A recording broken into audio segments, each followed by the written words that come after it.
Good morning, Practical Rebels. Happy Friday to all of you. I'm so excited today. We have an awesome card.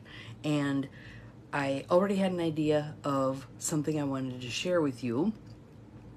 And I thought, so I was muscle testing, whether just to share that, which was a no, whether to go to the book we've been working our way through, which was a no, and then to the card decks, which was a yes. And we ended up with the Soul Coaching deck by Denise Linn. And the card, good morning, Cindy. Welcome. You're going to love this card. It's so good. Good morning, Diane. I'm looking forward to breakfast this morning. I'm ready to roll. But this card, it's like, I opened the page and I went, holy wow, this is it. This is so cool. As you know, and let's see, Mel's here. Good morning, Mel. Glad you are here. Welcome. You're going to love this card too. So I think we're all going to love this card. Partly because I'm so dang excited about it. The last couple of days have felt like pre-labor, waiting to give birth. Something's coming. Waiting, fussing, fitful, trying to figure out what am I going to do next? And nothing felt right. That kind of crawl out of your skin sort of feeling. Yes. Hello, Linda. Glad you are here. We have a great card for today. Good morning, Beth. Welcome. Everybody's popping on. This is good. And what makes me smile even more is this means that this message is for all of you as well. You wouldn't be here. You wouldn't be on with me today if this message wasn't for you. So, are you ready to hear what we got going on today? Yeah, you've been feeling that too. Yes, it was kind of this, okay, I'm in the starting gates. I'm in the blocks. I'm ready to go. Nothing's happening. Where's the damn gun? Come on, let's go. Today, we're going. So, Soul Coaching deck by Denise Linn. What your soul wants you to know. Happy sunny Friday from the U. Yes. I think it's going to be a beautiful day. And next week is going to be full on summer. We're into the 70s, for God's sake, in April. This is fabulous. Good morning, Lucy. Welcome. Glad you are here. Think you're going to love this card also. So we're going to start with the card, and then I'm going to read to you a little bit out of the book it's like a Course in Financial Miracles is what her subtitle is. So she's taken the Course in Miracles, which if you've ever tried to do the Course in Miracles, it is a tome to try to get through. You're kind of wading through this stuff. So I see why they have groups and people who get together and discuss what the heck did that mean, trying to figure it out. Good morning, Peggy. Glad you are here. Welcome. We have 7 of you and me. So 8. I love 8. My favorite number, infinity. So this card's going to get us jump started, and then I'm going to add in the stuff from the other book, and I think you guys are going to be really excited. So our card for today is action. Look at her. Shooting for the stars. And the moon this morning was fantastic. Absolutely gorgeous. So the moon and I had a chat as I walked the dog around the school. And I think the moon energy is there to really lift us up and bring things to fruition. The seeds we planted a couple of weeks ago were now coming into bloom. All right? We have planted, and now we are going to reap the benefits of our planting. So, action. Action is our word. And let's listen, and then I'll read from the other book because I just love this stuff. Action, card meaning, the time is now. Don't hesitate, take action. Face your fear and do it anyway. It was a pink moon. This morning is just gorgeous. Absolutely. And the birds are happy as hell. Just chirping away. So it's going to be a great day, you guys. A great day. All right? Your soul wants you to know, of course, there are times when it's important to deliberate and think carefully about an action, but there are other times when you need to step up and just go for it. Now is the time. Listen from your heart. Look into fear's eyes with a calm, steely gaze and forge forward with certainty and power. I think about my daughter at one point, and there was something I was being waffly on, and I said to her, "Are you sure? I don't think you can do this." What a great thing for a mom to say, right? And she looked at me and she said, "Watch me." And off she went. I was like, Go, girl. That's fabulous. Quicken your spirit by making decisions now. The affirmation, I step into my glorious future with determination and power. Good morning, Carolyn. Welcome, welcome. And Cindy, if you wouldn't mind putting that into our feed, I step into my glorious future with determination and power. Breathe that in, you guys. Just breathe it in. I step into my glorious future, not just a future, a glorious future with determination and power. How awesome is this card? Action, action. Fabulous. All right, so now I want to read from Barbara Stanny. And she is the author of Overcoming Under-Earning and the Secrets of the Six-Figure Women. Good morning, Linda. Welcome, welcome. And this book is called Sacred Success. Sacred Success, A Course in Financial Miracles. And the part I was just reading is about action, disciplined action. All right? So there's a couple places I want to read. And let's see here where I want to start.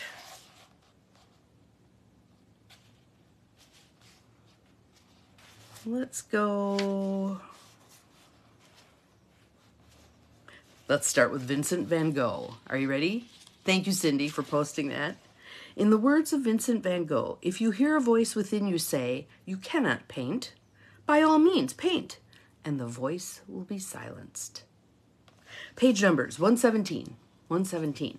So let's talk about that with regard to the terror barrier. And for those of you who haven't read it, I have a blog post on my website, empowermentandpurpose.com. There's a blog post called something about the terror barrier. And the gist of this is, when we're flat out in the middle of our comfort zone, when we're not challenging ourselves at all, when we have no twinges of, ooh, that's going to be uncomfortable, our conditioned self, the part of us that keeps us stuck, it's trying to create safety for us, but it does so by pretty much stripping the life out of our life. That conditioned self is laying in the lounge chair with the flip-flops on, with the pina colada, because it doesn't have to work at all to keep us in line, because we're keeping ourselves stuck right in the middle of our comfort zone. Not growing, not moving, not doing anything, okay? When we start moving toward the edge of the comfort zone and we're starting to feel a little uncomfortable and we're getting to the terror barrier, which is the abyss that we have to cross to get to all the good shit on the other side, the pina colada goes flying, the flip-flops go flying, and here comes our conditioned self to stand at that border and scream at us, no, no, go back, it's dangerous, you're going to die, everything's going to go to hell, don't go, don't go.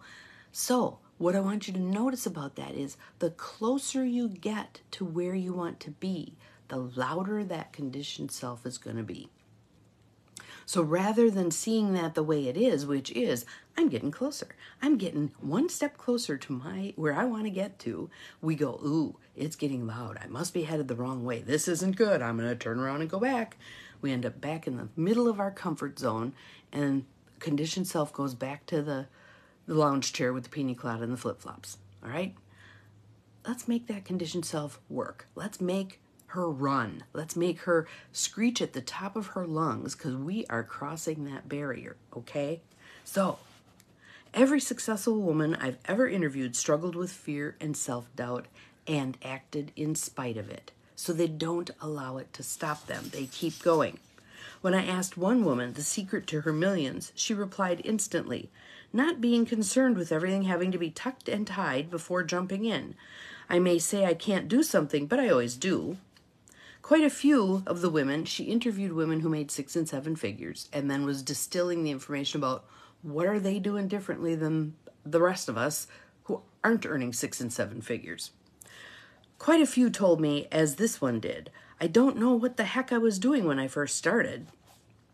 And oh yes, I was in fear, a serial entrepreneur said about her earliest business venture. I just jumped in by the seat of my pants, activated my deflector shield. I wasn't going to let anyone's bad energy get to me. That's kind of my daughter's thing. Watch me. When she didn't succeed, so she crashed and burned. So what? She recalled, I picked myself up, dusted myself off, and said, I will build a business. I will make $1 million. I will rebound. And rebound she did, starting a string of companies, many of which she sold for a fortune. So what are you willing to do? Are you willing to get dusty by falling down? Mary Kay Ash used to say, I have the bloodiest knees of anybody, meaning I failed, I got back up. I failed, I got back up. I failed, I got back up. As long as the get-ups are one more than the fall-downs, you're in great shape. All right.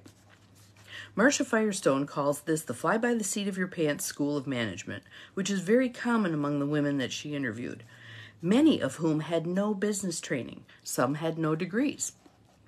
I call it the stretch.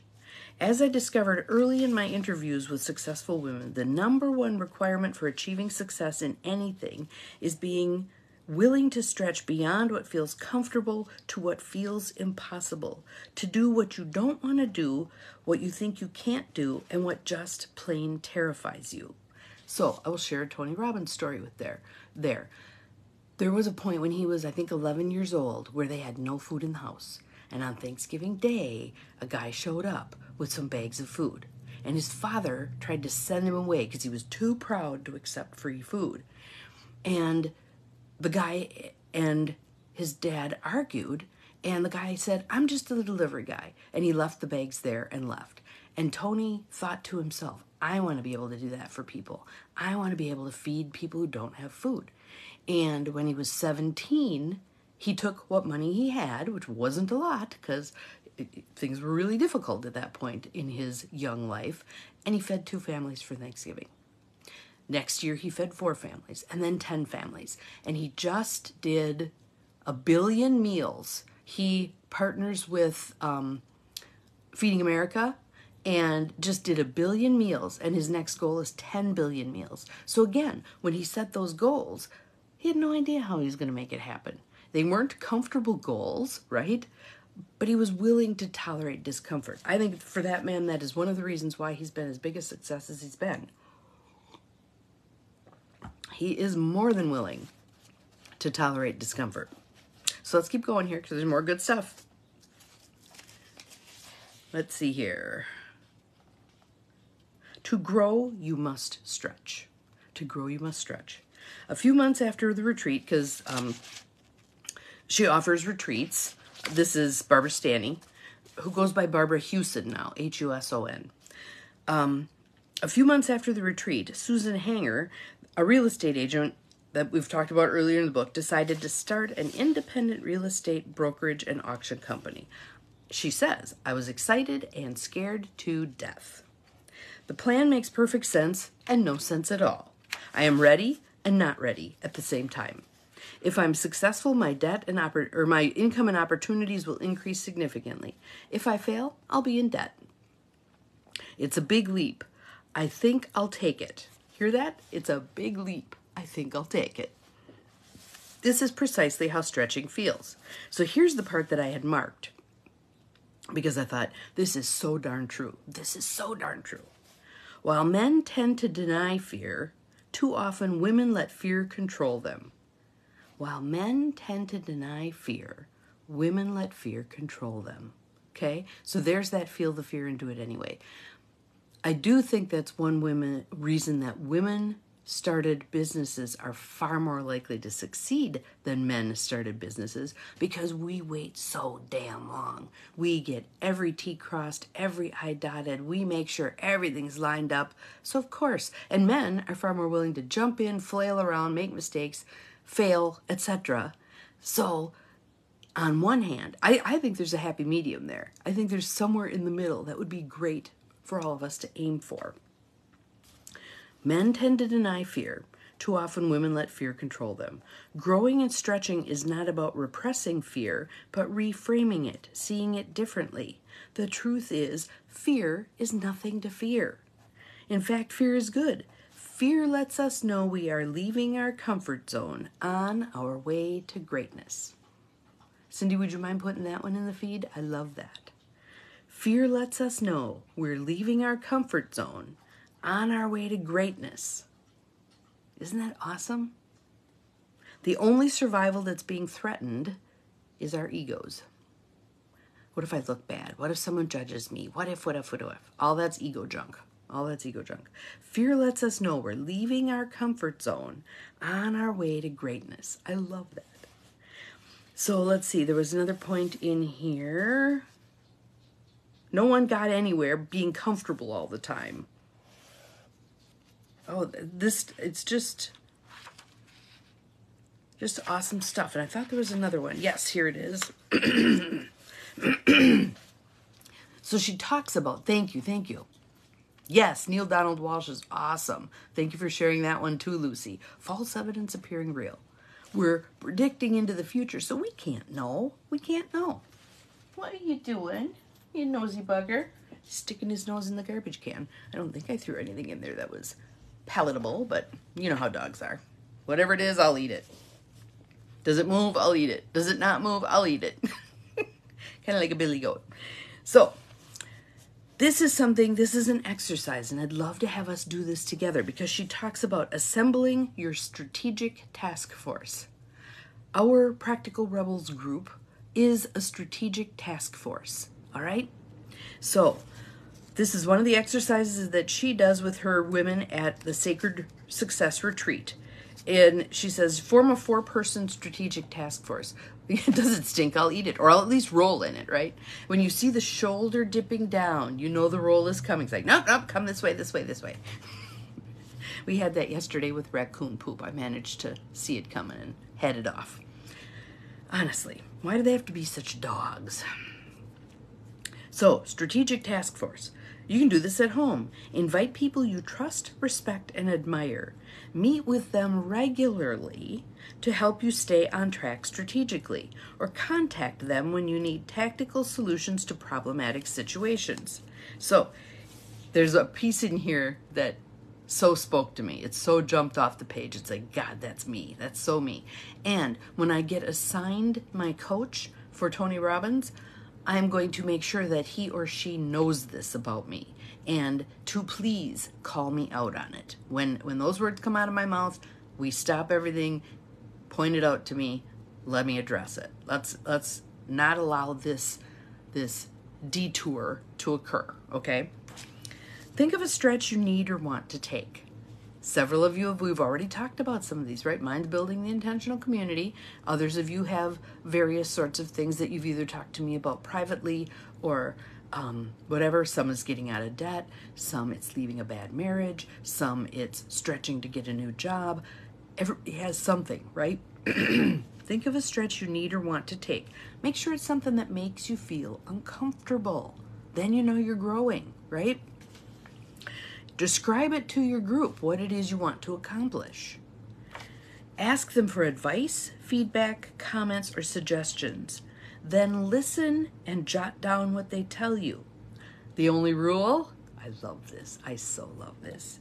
You cannot say yes, but. You cannot say yes, but. You can't. Whatever the others suggest, stay open, take notes, and say thank you. Say thank you. No allowing yes but. Think about this. In your life, how many yes buts have undone some amazing things you coulda, woulda, shoulda done? How many? I can't even count that high probably in my own life. No yes buts. No yes buts. So let me see here. Okay, this is cool.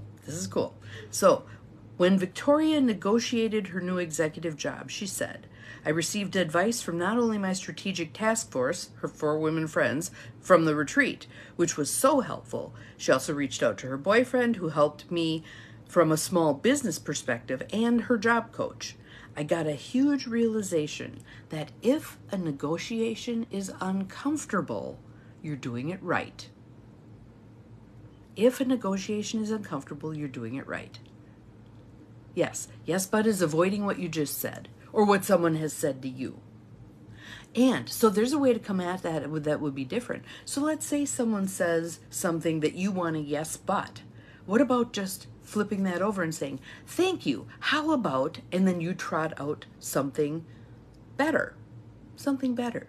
So it might address whatever your yes, but was going to be, or it might help you move over the fear hurdle that the yes but was representing. It's always interesting to hear, what would you say after that yes but? Therein lies the key to making the change. Yes, but I don't have time for that. Okay, so where am I going to find the time? How am I going to create the time? If this is the most important thing, she has another little exercise in here that's fabulous that I will share with you also. And the gist of it is basically, let me see if I can find the right page here. Yep. Prioritizing everything on your plate. Have you ever done this? I did this recently. I threw up on the page everything that I had to do, everything that was on my bloody to-do list. And I think it was like 2 pages long. But here's the deal. Not all of those things rate equally, do they?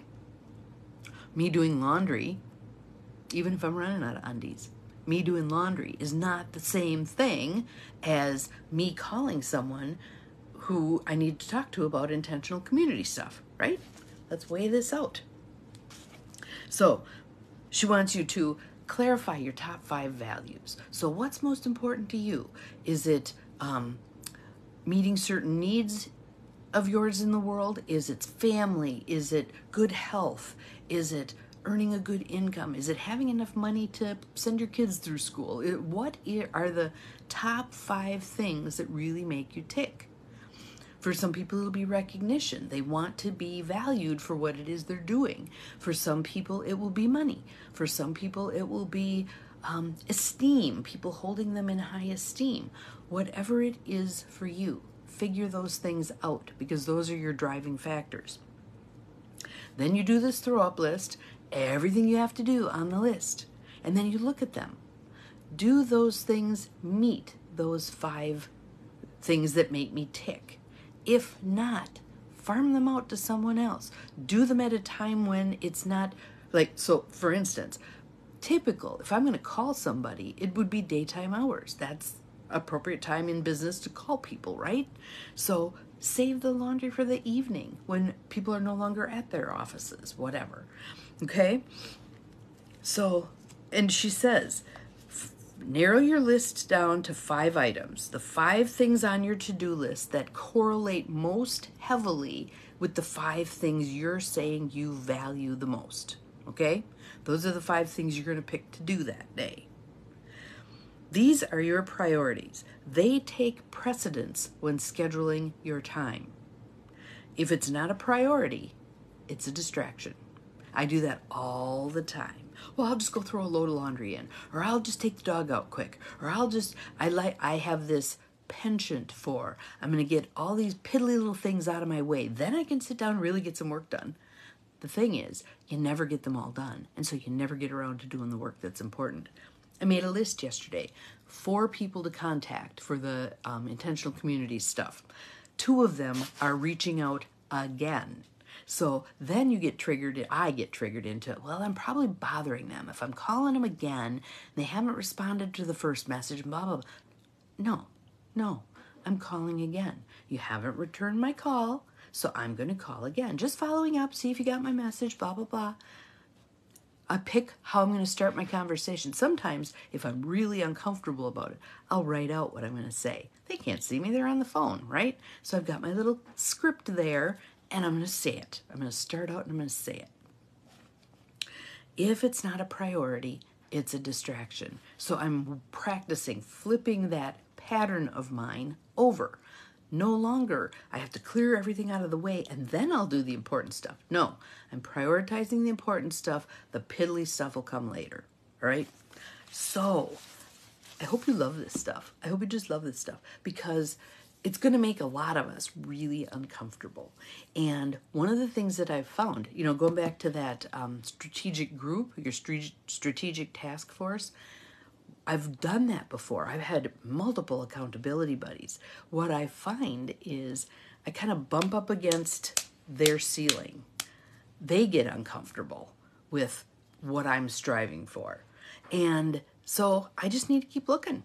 I can have various accountability buddies for various things. That's fine. That's fine. But I need someone to challenge me when I'm doing the yes but. I need someone to call me out on the yes but and to be willing to be uncomfortable with my uncomfortable feelings about that. Because when we call somebody out on their stuff, what happens? They tend to get a little bristly, they tend to get a little crabby, a little pissy, a little... That's normal. That's one of the things I think I'm really good at as a coach. I can sit with your discomfort. You can be mad at me. That is fine. If I see that you're pulling yourself up short, I'm going to point it out to you. You're not going to like that. That's okay. We're going to do it anyway. Because how am I helping you if I'm not holding you accountable for the things that are uncomfortable? The things that are uncomfortable. And we'll gentle ourselves through it. I'll have you pick a very small step to inch it forward. But if we're 3 calls later and you still haven't done that small step and we've broken it down into even smaller steps, we're going to have a conversation. What's going on here? What's holding yourself back about? Why are you not allowing yourself your good? All right? So that is our card today. Action. Taking steps. Doing something. Yes, lots to think about and start doing baby steps. Make them ridiculously small. I'm going to write out my script for that phone call I'm going to make. I'm going to tell someone about that phone call I'm going to make so that there is some accountability. I was a master at that when I was younger. When I decided I was going to graduate school in Montana. I'd never been to Montana in my life. Didn't have the money to go out ahead of time, and yes, I'm going to hold you accountable for your writing. Yes. When I decided that that's where I was going to graduate school, I threw myself a going away party. People came, they brought me presents. Yup, it's like they gave me presents. I have to go now. It was awesome. It worked out great. So, put it out there. If you want us to be accountability buddies for you, you can either put it on the post, or I can talk tomorrow about some of you picked this, and some of you picked that, and some of you picked something else, and not name anybody. If you want to be, like Diane's willing to put hers out there. She wants accountability with writing. Fabulous. If you want accountability from us, put it out here. Put it in the feed. If you want to do it privately, send it to me, and I can mention some things. You know, someone's working on a new job. Someone's working on asking for a raise. Someone's working on retirement. We can put those out there and hold each other accountable and send good energy, good juju. One of the things that I think women do fabulously is support and lift up, tend and befriend, form the group that's going to carry us all forward, right? So have an awesome day. Prep some action. I'm going to be calling those people that I put on the list, or sending the one I only have an email for. So I will be sending another email, and we're going to, yes, taking actions with power and determination. Rock on. We'll see you again tomorrow. Bye-bye.